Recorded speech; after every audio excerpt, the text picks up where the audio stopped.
আসসালামু আলাইকুম গাইস, কেমন আছেন? আশা করি সকলে ভালো আছেন। আলহামদুলিল্লাহ আপনাদের আমিও ভালো আছি। আমরা তো যাকে আবার এসে পড়েছি আপনাদের মাঝে। তো আজকে নতুন একটা ব্লগ নিয়ে চলে এসেছি আপনাদের কাছে। তো এটা হলো আমাদের ঈদের ব্লগ। আর হলো সবাই হাটের ব্লগ চেয়েছিলেন, বাট আমি হাটে যেতে পারিনি, কারণ হাটে যাওয়ার সময় এত বৃষ্টি পড়েছিল ঈদের দিন। তো আমি হাটের ব্লগটাই দিতে পারিনি আপনাদের কাছে। তো আমাদের গরু এনে ফেলেছে, তো সেটির ব্লগ আপনাদের দিচ্ছি। আর আজকে ঈদের দ্বিতীয় দিন আমাদের কোরবানি করা হয়েছে। তো আজকে আমরা সারাদিন কি কি করি না করি সবই আপনাদের সাথে শেয়ার করবো। দেখতে থাকো, লাইক করেন, সাবস্ক্রাইব দিয়ে পাশে থাকো। তো এখানে হলো আমাদের দুটো গরু এনেছে, একটা হলো হোয়াইট কালার, একটা হলো লাল কালার বলে যেটাকে। তো এই দুটো গরু এনেছে। আর আমাদের গরু বলে ছুটি হয়ে গিয়েছিল একবার, সেটা আমরা জানি না। তো আমি এটা আপনাদের সাথে শেয়ার করে দিলাম। আর পিছে আমার একটা গরু দেখতে পাচ্ছেন, পিছে বেঁধেছে একটা আর আমার সামনে বেঁধেছে একটা, কিন্তু সামনেরটা বসেছিল, পিছেরটা দাঁড়িয়েছিল। আর আমি এই গরু দেখার জন্য 2 দিন আগে চলে এসেছি। আর এখানে আমার বাবা গোসল করাচ্ছিল গরুকে। তো ফার্স্টে এই গরুটাকে গোসল করাচ্ছিল, অনেক সুন্দরই লাগছিল দেখতে। আর এখানে জানালা পুরো চাপা কাচ্ছিল, আমি সেটা ব্লগ নিচ্ছিলাম। আর আমি 2 দিন আগেই চলে এসেছি, মানে হ্যাঁ, ঈদের দিনই চলে এসেছিলাম। ঈদের দিন আসার পর থাকার পর ঈদের দ্বিতীয় দিন আমাদের ব্লগটা হয়েছে। আর এখানে দেখতে পাচ্ছি আম্মু পরের দিন চলে আসে এখানে। আর আমার আম্মা এখানে বটদূত ছিল, অনেক কিছু করছিল। আর আমার আব্বু সবকিছু গাঁঠি নিয়ে এসছে, আর আমার আম্মু পাতিল নিয়ে এসছে, যে পাতিল দিয়ে গোস নিয়ে বাসায় যাবে। আর আমার আব্বু যে বস্তাটা নিয়ে এসেছে দেখতেই পাচ্ছেন, সেটা ভরে আমার আব্বু নিয়ে যাবে। আর এখানে মিতু হোসেন চলে এসেছে। আর এখানে আমার আম্মু বসে বসে তার নাতুনকে নিয়ে অনেক সুন্দর সুন্দর ভিডিও বানাচ্ছিল। আর এখানে আমরা অনেকটা কাজ করি, যেটা হলো আপনারা দেখতে পারবেন। অনেক কাজ করি, অনেক অনেক কাজ করার পর আমরা কি কি করি না করি সেটি তো দেখবেন। আর ওখানে আমাদের গোস কবাচ্ছিল ছিল। আর এখানে আমার আম্মু বসে বসে আড্ডা দিচ্ছিল। আম্মু আমাদের গোস ওখান থেকে কাটা শেষ হলে আম্মু সেখান থেকে পাতিল ভরে ভরে গোস্ত নিয়ে রান্না করা শুরু করে দিয়েছিল। আর সেখানে সবাই খেয়েছে। আর আমি হলো ঈদের দিন যে গোস্ত গুলো রান্না করা হয় সেগুলো আমি খাই না। আর এখানে দেখতে পাচ্ছেন গোস্ত নিয়ে নিয়ে যাচ্ছে সবাই, মানে এরকম কাটার পর বড় বড় পিস করে নিয়ে আসার পর এখানে এনে সবাই গোস্ত কোবাচ্ছিল। এখানে জুমরা আপু কাজ করছে, আমি কাজ করছি, সবাই কাজ করছে।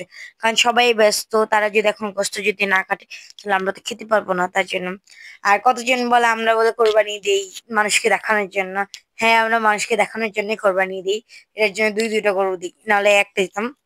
তো এটার জন্য আমরা সবসময় দুটো গরু দিই মানুষকে দেখানোর জন্য, কাউকে দিই না, আমরাই খাই গোস্ত, তার জন্য। আর এখানে সবাই কাটছে, এখানে আমার আব্বু ভিডিও করছে, আমি ভিডিও করছি, মানে মিলে জিলে সবাই ভিডিও করছি। আর আমাদের ভিডিও তোমাদের কাছে কেমন লাগে লাইক কমেন্ট সাবস্ক্রাইবের মাধ্যমে জানিয়ে দিবেন। আর আমাদের ফুল ভিডিওটা দেখার জন্য আপনাদের আমন্ত্রণ রইলো। আর সবাই লাইক কমেন্ট সাবস্ক্রাইব অবশ্যই বেশি বেশি করে করবেন। আপনারা যত বেশি সাবস্ক্রাইব করবেন, লাইক করবেন, তত বেশি আমরা ভিডিও দেওয়ার ট্রাই করবো। আর এখানে হলো আমার আম্মু গোস রান্না করার জন্য ধুচ্ছিল। আর এখানে দেখাচ্ছিল কত বড় বড় পিস গুলো পাক করে রেখেছে। আর এখানে আমার আম্মু গোস্ত গুলো মাখাচ্ছিল মশলাপাতি দিয়ে। আমার আম্মু বাসার থেকে সবকিছু নিয়ে আসছে, তরকারি যা যা লাগে সবকিছু নিয়ে আসছে। আর আমি দেখাচ্ছিলাম এই বেগটা ভরে আমার আম্মু আমরা গোস্ত নিয়ে যাব বাসায়, পুরোটা ভরে দুটো গরু নিয়েই বাসায় কেটে কেটে বাসায় নিয়ে যাব। আর অবশ্য আমাদের 3টা গরু কোরবানি দিয়েছে, দুটো নাম, দুটো হলো আমার নানু দিয়েছে, আর একটা হলো আমরা সবাই লাগিয়ে দিয়েছি। তো এখানে হলো ফার্স্টে আমাদের ভাগেরটা দিয়েছে বিকেলে। আর হলো এই যে যেটা দেখতে পাচ্ছেন সেটা হলো আমার নানু দিয়েছে দুটা, এটা। আর হলো এই দুটোই আমরা আজকে বাসায় প্যাকিং করে নিয়ে যাব, কিভাবে নিয়ে যাই আর যতটুকু ভিডিও করতে পেরেছি ততটুকু কি আপনাদের সাথে শেয়ার করার ট্রাই করছি। কারণ অনেকটা কাজের মাঝে ভিডিও করাটা সম্ভব হয়নি, কারণ অনেকটা ব্যস্ত ছিলাম। তার জন্য আমরা যতটুকু পেরেছি ততটুকু ভিডিও বানিয়ে দেওয়ার ট্রাই করেছি। যেমন এই দেখতে পাচ্ছেন এখানে আমি বড় বড় গোস্ত নিয়ে নিয়ে মানে একটা রুমে বিছিয়ে রাখছি, যেগুলো একটু বাতাস খাওয়াতে হয়, আমি জানি না। তো জানতাম, জানার পর আজকে জানতে পেরেছি এই গোস্ত বাতাস খাওয়াতে হয় নিয়ে নিয়ে। তো আমি যেখানে বাতাস খাওয়াচ্ছি এখানে আমার আব্বু ভিডিও করছে আমাকে।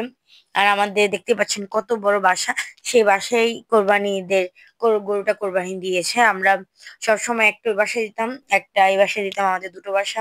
সে বাসায় একটা দিতাম বড় বাসা, একটা ছোট বাসায় দিতাম। কিন্তু এবার দুটোই বড় বাসায় দেওয়া হয়েছে। তো তোমরা দেখতে পাচ্ছ আমাদের বড় বাসা। আর আমাদের বড় বাসা তোমরা সবাই দেখেছো অলরেডি। আর বড়দাকে কি বড় বাসা। তো এখানে আমি সুন্দর করে বল দিয়ে ছড়িয়ে ছড়িয়ে দিচ্ছিলাম। আমার গোছ ধরার কথাই ছিল না, আমি এক কোণে বসেছিলাম। পরে ভাবলাম তোমাদের দেখানোর জন্য গোস্ত ধরতেই হবে। তো এই যে দেখতে পাচ্ছেন, এক বললেই এক বল নিয়ে আসি, এক বলতে এক বল নিয়ে আসি, এমন করেই কাজ করছি। আর জুমরাপুরের নিচে সবার জন্য চা পাকাচ্ছে, তারপরে আম, এই মানে খাবার দাবার রান্না করছে এগুলি। আর উপরে আমি হলো এগুলো করছিলাম, নিচে তারা ঘর গুছাচ্ছিল, তারপরে আম্মার সাথে কিছু কাজ ছিল, তারা সে কাজ করছিল। আর আমি উপরে এই যে গোস্তের এই সব কাজ করছিলাম, আর আমার আম্মু রান্না বাড়ির কাজ করছিল। আর আমার নানু বসে বসে দেখছিল কে কিভাবে গোস্ত কাটে বা কতটুকু সাইজ করবে, সেটা আমার নানু দেখছিল বসে বসে। আর কত বড় বড় মানে তারা কতগুলো কাজ করলো দেখতে পাচ্ছেন। সবাই অনেকটা কাজ করেছে, আমার আম্মুও কাজ করেছে, আমরাও করেছি, তারপর নানু, তারপর আব্বু সবাই অনেক কাজ করেছে। আমার আব্বুরা এই বাসার থেকে যাদের যাদের গোস্ত দিবে প্যাক করে করে, আমাদের বাসা শুধু আপ ডাউন হয়েছে, ছোট বাসায় 101বার সবাই এসেছে। আর আমাদের নিশা হোসেনকে তোমরা ব্লগে দেখতে পারবে না, কারণ নিশা হোসেন হলো আমাদের ছোট বাসায় ছিল, তাকে আমাদের বাসায় রাখা হয়েছে, কারণ তারা আমাদের এই বাসা থেকে গোস্তগুলো নিয়ে এসে এসে নিশা হোসেনকে দিবে, নিশা হোসেন সুন্দর করে ফ্রিজে রাখবে, তার জন্য নিশা হোসেনকে রেখে যাওয়া হয়েছে। আর এখানে মেরাজি মামারা অনেকবার হাফ ডাউন করেছে, আসা যাওয়া করেছে, সেটা তোমাদের ভিডিওতে দেখানো হয়নি। আর করা হয়নি কারণ অনেকটা ব্যস্ততার মাঝে কিভাবে ভিডিও করব, তাড়াতাড়ি করে প্যাক করেছে অনেক কিছু, তারপরে সবাইকে গোশ বিলাতে হয়েছে, আর অনেক কিছুই করা হয়েছে, সেগুলো ভিডিও নেওয়া হয়নি। ইনশাল্লাহ পরের বছর নিব, তোমরা দোয়া করো। আমরা এই আমাদের ব্লগ তোমাদের কাছে কেমন লাগে সেটা অবশ্যই জানাবে। আর লাইক কমেন্ট সাবস্ক্রাইবের মাধ্যমে থাকবে আমাদের পাশে। বিশেষ করে লাইক কমেন্ট সাবস্ক্রাইব করবে, কারণ তোমরা যত বেশি ভালোবাসা দেখাবে আমি ভিডিও তত তাড়াতাড়ি দিব। বাট একটু ব্যস্ততার কারণে এই ভিডিওটা একটু লেটে আসতেছে, সমস্যা নেই। তারপরও দেওয়ার ট্রাই করবো। আর তোমরা কেমন কেমন ভিডিও চাও সেটাও কমেন্টে জানাবে। আর আমাদের ভিডিও কেমন লাগে অবশ্যই এটা জানাতেই হবে, না হলে আমি বুঝবো কিভাবে আমাদের ভিডিও তোমাদের কাছে কেমন লাগে। আমাদের এই মাংসগুলো বাড়তে বাড়তে রাতে 1টা বেজে গেছে। যেমন আমি 12টা পর্যন্ত আমাদের এলাকায় বেটেছি মাংস, বাসায় আস্তে আস্তে আমাদের 9টা 9:30 বেজে গেছে। তারপরে এলাকায় বাড়তে বাড়তে 11টা 12টা বেজে গেছে। আমি আবার দাদুর বাসায় গিয়েছিলাম মাংস দিতে, সেখান থেকে আস্তে আস্তে 1টা বেজে গেছে। তো টোটালি আমাদের ঘুমাতে ঘুমাতে 2টো বেজে গেছে, ভাত খাওয়ার পর ঘুমাতে ঘুমাতে। তো তোমরা বুঝতেই পারলে কতটা কাজ ছিল, আর আমি একটা নাপা খেয়েও ঘুমিয়েছিলাম, কারণ অনেকটা কাজ করেছি, অনেক কিছু করেছি তার জন্য। আর আমি তো ঘুমে তো উঠেছিলাম 6টার থেকে, উঠে বসেছিলাম কবে গরুর গোসল দেখবো আর গরু কাটা হবে, তখন থেকে আমি অনেক বসেছিলাম। তো সকাল সকাল আমি রাত্রে ঘুমাইও না, রাত্রে আমি ঘুমিয়েছি জুমাপুর সাথে, ঘুমিয়েছিলাম জুমাপুর সাথে কথা বলতে বলতে 3টার দিকে আমি ঘুমিয়েছিলাম। আর ঘুমাতে উঠেছি 5টার দিকে, 5টার দিকে উঠে আবার মানে রাত্রে ঘুমাতে ঘুমাতে একবারে 2টো বেজে গেছে। তো বুঝি অনেকটা কাজ করেছি, কতটা কাজ করেছি আমি, কারণ আমি অনেক কাজ করি। ঈদের দিন হলে আমাদের বাসা সবাই অনেকটা ব্যস্ততার মধ্যে যায়। আর তোমরা তো দেখতে পাচ্ছ এখানে আমি গোশ নিয়ে বসে গেছি, গোশ নিয়ে বসে বসে তোমাদের সাথে অনেকটা গল্প করলাম। সো গাইজ, আমরা প্রত্যেক বছর গোস্ত পুড়ে খাই, যেমন একটু ভাজলাম, আমি 2 টুকরো নিলাম ভেজে খেলাম। ইভেন আজুমরা পুরো 2 টুকরো নিল ভেজে খেলো, এরকম কিছুই করা হয়নি, কারণ অনেকটা ব্যস্ত, অনেক অনেক বেশি ব্যস্ত ছিলাম। এমন নাম। সো গাইজ, আমার এখান দিক দিয়ে একটা আকাম হয়ে গেছে, সেটা হলো আমি গোস্ত পোড়ার জন্য অনেকগুলো গোস্ত নিয়েছিলাম, বড় বড় পিস মাংসই নিয়েছিলাম। তো সেটা হলো আমি কি করেছি, আমি জানাতাপুরের সাথে গোস্তগুলো বাড়তে গিয়েছিলাম, লতাপাতে বাসায় গিয়েছিলাম, এখান থেকে বেশি না, অনেক মানে কিছুটা দূর। তো সেখানে আমি গিয়েছিলাম জানাতাপুর সাথে। আস্তে আস্তে আমারটা জানাতাপুরটা নুপুর আপু নিয়ে নিয়েছে, যেটাকে আমি বলছিলাম আমার মাংসগুলো আসলেই সে নিয়েছে, আর দেওয়ার নামই নেই। আমার নানুও কিছু বলে নেই, সেটা আমার নানু ভালো কাজ করেনি। আমি যদি নিতাম তাহলে আমার নানা তখন অনেকটা ঝগড়া লাগিয়ে দিত বাসার মধ্যে। তো যাই হোক, নিয়েছে নিয়েছে, সমস্যা নেই। সে বলতেও চাচ্ছে না, সে বলছে মানুষকে বিলাতে হবে, তো এখন কিছু করার নাই, গোস্ত শর্ট পড়ে গেছে তার জন্য নিয়েছি। কিন্তু আসলে না, যেটা হলো আমি ঘুরতে গেছি সেখান মানে গোস্ত দিতে গিয়েছিলাম, এইখান থেকে নিয়ে নিয়েছে। আর আমি এখন কি করব, কিছু করার নাই। বাসায় আসার পর অনেকটা কান্নাকাটি করলাম, কারণ আমি সারাদিন এতটা কাজ করলাম, করার পর আমাকে আমার গোশগুলো কেন নিয়ে নিল। পরে বাসায় আসার পর আম্মু সব মাংস খুলেছিল, খোলার পর ওদিক থেকে আমাকে অনেকটা মাংস দেওয়া হয়েছে।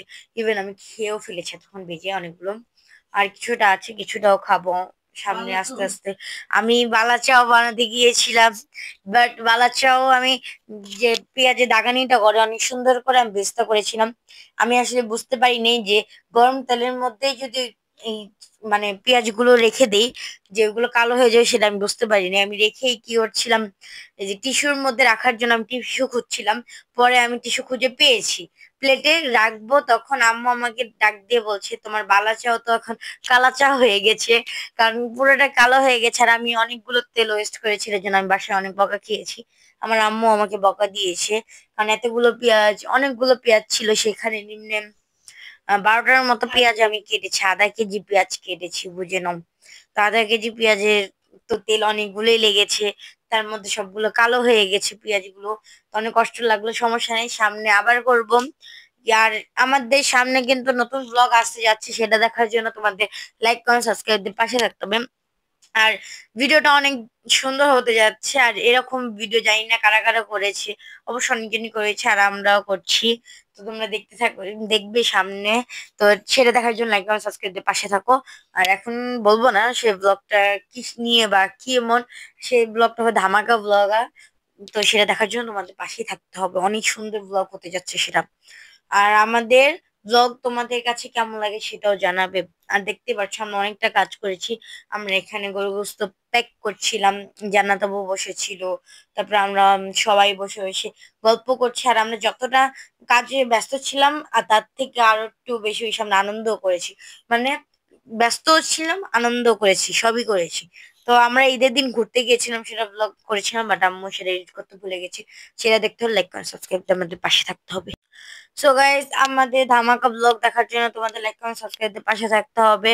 আর এখানে তোমরা তো দেখছোই গরু গোস্ত আমাদের প্যাক করা হচ্ছিল, সেখান থেকেও জানাতাপুর রেখেছিল কিছুটা, জানাতাপুর গোস্ত নিয়ে নেওয়া হয়েছে, আমারটাও নেওয়া হয়েছে। তারপর দুজন তো অনেক চেলাচেলি করে দাও, আমাদের যে গোস্ত গুলো নেওয়া হয়েছে সেগুলো পাইনি।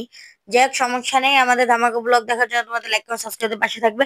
এন্ড সামনে আমার পরীক্ষা, পরীক্ষার পর আরেকটা ধামাকা ব্লগ আসতে যাচ্ছে, সেটার জন্য ওয়েট করতে হবে। Bye bye.